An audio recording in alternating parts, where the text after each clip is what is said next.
വെള്ളാപ്പള്ളി നടേശൻ്റെ വിവാദ പ്രസ്താവന നമ്മൾ കേട്ടു.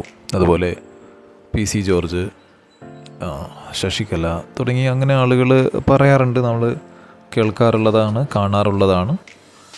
മുഖ്യമന്ത്രിയൊന്നും കേസെടുക്കില്ല, പിണറായി വിജയൻ കേസെടുക്കില്ല, ആഭ്യന്തരമന്ത്രിയും അദ്ദേഹമാണ്, കേസെടുക്കില്ല, അതുപോലെ പോലീസ് കേസെടുക്കില്ല. അപ്പോൾ ആരും കേസെടുക്കില്ല. അതുകൊണ്ട് തന്നെ ആരും ഇത്തരം വിഷയങ്ങളൊന്നും സീരിയസ് ആയി എടുക്കേണ്ടതുമില്ല. കാര്യം എന്താണെന്ന് വെച്ച് കഴിഞ്ഞാൽ, വെള്ളാപ്പള്ളി നടേശൻ വിചാരിച്ചു വെച്ചിരിക്കുന്നത് കുറേയേറെ സ്ത്രീകൾ പ്രസവിച്ചു കഴിഞ്ഞാൽ ഒരുപാട് ജനസംഖ്യ കൂടുമെന്നാണ്. സത്യത്തിൽ അതല്ല. 27 വർഷങ്ങൾക്ക് മുമ്പ് ഞാൻ പഠിച്ചിട്ടുണ്ട്. എന്താണ്? ലോകാവസാനത്തിൽ ഇസ്ലാം, അതായത് മുസ്ലിം സമുദായം ജനസംഖ്യയിൽ ഒന്നാമതെത്തും എന്നുള്ള കാര്യം. അപ്പോൾ മദ്രസയിൽ പഠിച്ചിട്ടുള്ള ആളുകൾക്കൊക്കെ അറിയാവുന്നൊരു കാര്യമാണത്. ലോകാവസാനത്തിൽ ഇസ്ലാം ഒന്നാമതെത്തും എന്നുള്ള കാര്യം.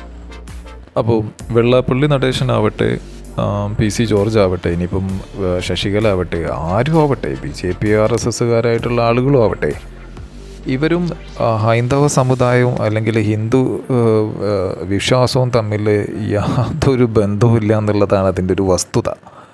കാര്യം എന്താണെന്ന് വെച്ച് കഴിഞ്ഞാൽ, എനിക്കറിയാവുന്ന ഒരുപാട് ഹൈന്ദവ സുഹൃത്തുക്കളുണ്ട്.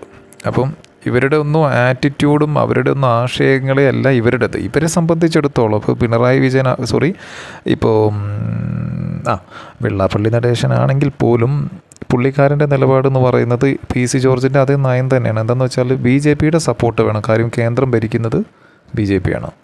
അപ്പം മുസ്ലിങ്ങൾക്ക് എതിരായിട്ട് വർഗീയത പറയുക, അതുപോലെ വർഗീയ പരാമർശങ്ങളും മറ്റും ചെയ്യുമ്പോഴാണ് ഇവർക്ക് അവിടെ കേന്ദ്രത്തിലേക്കും, അതായത് BJPയിലേക്കുള്ള ഒരു ടിക്കറ്റ് ഓപ്പൺ ആക്കി കിട്ടുന്നത്. അതാണ് അതിൻ്റെ ഒരു സത്യാവസ്ഥ. അല്ലാതെ ഇതൊന്നും ഹിന്ദു സമുദായമായിട്ട് ഒരിക്കലും കണക്ട് ചെയ്യരുതെന്നാണ് എൻ്റെ എന്നല്ല, പൊതുവെ എല്ലാവരുടെയും താല്പര്യം അത് തന്നെ. ഇതിന് എതിരായിട്ട് ഇപ്പം ഈ വേറെ എന്തെങ്കിലും പ്രശ്നങ്ങൾ വന്നു കഴിഞ്ഞാൽ അവർ പറയും, എന്താണ് മറ്റേ ഇസ്ലാം ഇതിൻ്റെ പുറത്ത് അങ്ങനെ വരണു, ഇങ്ങനെ വരണു, ഇസ്ലാം അങ്ങനെ ചെയ്യുന്നു, ഇസ്ലാം ഇങ്ങനെ ചെയ്യുന്നു. ഇസ്ലാം എങ്ങനെ ചെയ്തു കഴിഞ്ഞാലും ഇസ്ലാം ലോകാവസാനത്തിൽ ജനസംഖ്യയിൽ ഒന്നാമതാണ്. 27 വർഷം മുമ്പ് പഠിച്ച എനിക്കറിയാം, ഞാൻ പറഞ്ഞതുപോലെ പഠിച്ചവർക്ക് അതറിയാം, എത്തും എന്നുള്ളത് ആർക്കും തടയാൻ പറ്റുന്ന ഒരു കാര്യമല്ല. എങ്ങനെ തടയാൻ പറ്റും? കാര്യം പാസ്റ്റും പ്രസൻറ്റും ഫ്യൂച്ചറും അറിയുന്നവനാണ് ദൈവം.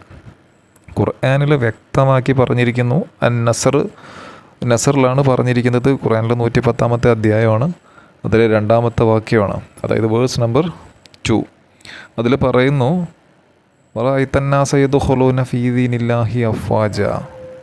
എന്നുവെച്ചാൽ ജനങ്ങൾ കൂട്ടമായി അള്ളാഹുവിൻ്റെ മതത്തിലേക്ക് വരുന്നത് നിങ്ങൾ കാണുകയും ചെയ്താൽ. അള്ളാഹു എന്ന് പറഞ്ഞാൽ ദൈവം എന്ന് മാത്രമേ അർത്ഥമുള്ളൂ. ഒരിക്കലും അള്ളാഹു എന്ന് പറയുന്നത് മുസ്ലിങ്ങളുടെയോ അല്ലെങ്കിൽ എല്ലാവരുടെയും ദൈവത്തിൻ്റെ ഒരു പേരല്ല.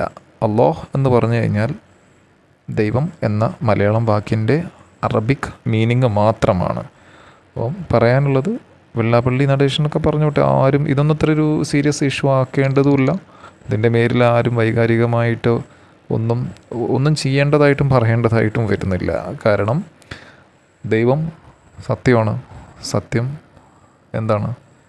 വെളിച്ചമാണ്. ആ വെളിച്ചം എല്ലാവരുടെയും കണ്ണിലേക്ക് തീർച്ചയായും പകരും. ഒരിക്കലും നമുക്കതിനെ കണ്ണടച്ച് പിടിച്ച് ഇരുട്ടാക്കാൻ സാധിക്കില്ല എന്നുള്ളതാണ് ഇതിൻ്റെ ഒരു സത്യാവസ്ഥ. അപ്പം ഭാവി അതിങ്ങനെ പുലർന്നുകൊണ്ടേയിരിക്കും. മനസ്സിലായോ? Anyway, thanks for hearing me. Thank you so much.